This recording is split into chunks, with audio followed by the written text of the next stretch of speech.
Supplement making process. दोस्तों आजकल का दौर सप्लीमेंट का दौर है। आजकल की भाग दौड़ ज़िंदगी में हर कोई सप्लीमेंट का इस्तेमाल करता है और हर एक व्यक्ति जो जिम करता है वो भी सप्लीमेंट का इस्तेमाल करता है। मगर दोस्तों कभी आपने ये सोचा है कि आखिर इतने महंगे सप्लीमेंट फैक्ट्री में बनाए कैसे जाते हैं? तो दोस्तों हम आपको बता दें कि जितने भी सप्लीमेंट आपको बड़ी तेज़ी के साथ फुलाकर तगड़ा बनाते हैं ना, उन सभी सप्लीमेंट में ज़्यादातर जानवरों की हड्डियों का इस्तेमाल किया जाता है, जिसके लिए जानवरों की हड्डियों को क्रश करके उनका पाउडर बनाया जाता है। लेकिन दोस्तों हर कोई पाउडर जानवरों की हड्डियों से नहीं बनाया जाता, जैसे कि वे प्रोटीन दूध से बनता है। तो दोस्तों वे प्रोटीन बनाने के लिए सबसे पहले बेस्ट क्वालिटी का गाय का दूध काफ़ी बड़े पैमाने पर फैक्ट्री में मंगवाया जाता है। उसके बाद इस दूध में एंजाइम्स मिलाकर प्रोसेस किया जाता है, जिससे दही और लिक्विड अलग अलग हो जाते हैं। और फिर इस लिक्विड को 145 डिग्री पर गर्म करके तुरंत 4 से 5 डिग्री पर ठंडा कर लिया जाता है।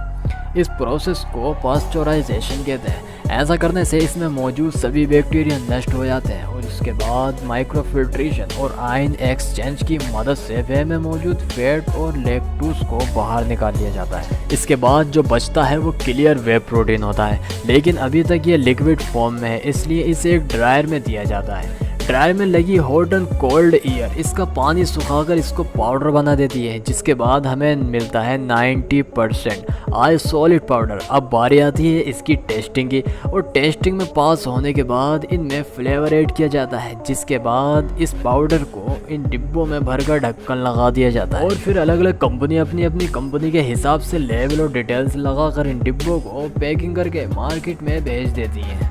साबुन मेकिंग प्रोसेस। दोस्तों साबुन का इस्तेमाल तो हर कोई करता है, लेकिन किसी को ये नहीं पता होता कि आखिर फैक्ट्री में साबुन बनता कैसे। तो साबुन बनाने के लिए सबसे पहले एक बड़े से टैंक में कास्टिक सोडा के साथ एनिमल फैट को मिलाया जाता है और फिर इसमें पानी मिलाकर 15 से 20 मिनट तक उबाला जाता है। उसके बाद इस लिक्विड को छोटे छोटे छेदों के जरिए काफ़ी प्रेशर के साथ कन्वर बेल्ट पर डाला जाता है। इस प्रेशर की वजह से कन्वर बेल्ट पर जाते ही ये लिक्विड सख्त होने लगता है। इसके बाद इस मिक्सचर को 2 रोलर के बीच से गुजारा जाता है, जहां से ये मिक्सचर पतली पतली रिबन के शेप में बाहर निकलता है। और अब इन पतले पतले रिबन को ग्राइंडर में डालकर छोटे छोटे टुकड़ों में काट लिया जाता है और फिर उसे दूसरे कंटेनर में डालकर कंपनी वाले अपने प्रोडक्ट के हिसाब से उसमें कलर और खुशबू और फ्रेगनेंस ऑयल मिलाते हैं। उसके बाद उसे अच्छी तरह मिक्स करके एक बड़े से एक सांचे में कॉम्प्रेस किया जाता है,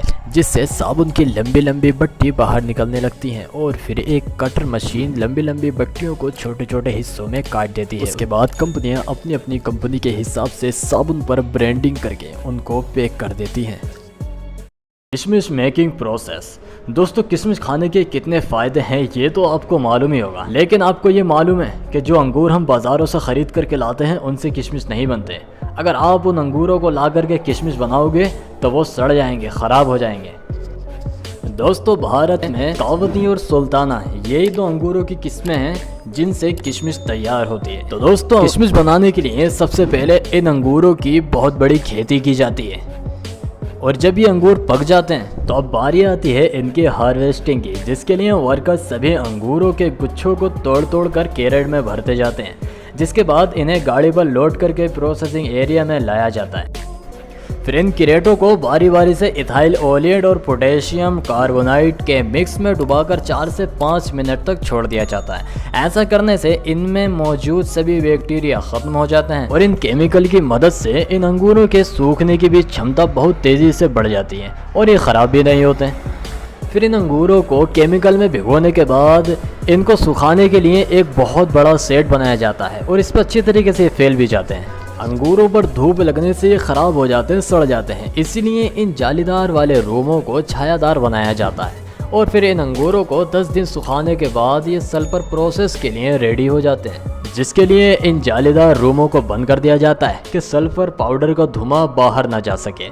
फिर थोड़ी थोड़ी दूरी पर गड्ढे करके इनके अंदर भूसा डाल दिया जाता है और फिर भूसा डाल करके इन पे सल्फर पाउडर भी डाला जाता है। सल्फर पाउडर को जलाने के लिए एक जलता हुआ कोयला इसके ऊपर डाल देते हैं। फिर ये धुआं हल्के हल्के सारे अंगूरों पर लगते रहता है। इससे क्या फ़ायदा है कि जितने भी अंगूर होते हैं वो बड़ी तेज़ी के साथ सिकुड़ने लगते हैं। उसके बाद अगले दिन सब रूमों को खोल दिया जाता है और फिर अंगूरों को 4 से 5 दिन तक सूखने के लिए छोड़ दिया जाता है। उसके बाद सब अंगूर जब अच्छी तरीके से सूख करके किशमिश बन जाते हैं तो इन्हें क्रेटों में भर लिया जाता है। फिर इनकी सफाई करने के लिए इन्हें प्रोसेसिंग फैक्ट्री में लाया जाता है। इस काम को करने के बाद सबसे पहले किशमिश को क्लीनिंग मशीन में डाला जाता है। कन्वेयर बेल्ट की मदद से ये वाइब्रेटिंग मशीन में पहुंचते हैं और वाइब्रेटिंग मशीन अपने सिस्टम से इनमें से डंडी और कचरा वगैरह अलग कर देती है और साफ किशमिश आगे भेज देती है। फिर इन किशमिश को वाटर प्रोसेसिंग से गुजारा जाता है ताकि इनमें लगी धूल मिट्टी को आसानी से निकाला जा सके। फिर अच्छी तरह धुलाई होने के बाद इन गीले गीले किशमिश को एक ड्रायर में सुखाया जाता है। फिर इन सब किशमिश को सुखाने के बाद फाइनली इनकी पैकिंग करके इन्हें मार्केटों में भेज दिया जाता है। तो दोस्तों इस वीडियो में हमारी काफ़ी मेहनत लगी है। आप बस इतनी मेहनत कर दें कि वीडियो को छोटा सा लाइक कर दें और चैनल को सब्सक्राइब कर लें। Polyester cloth making.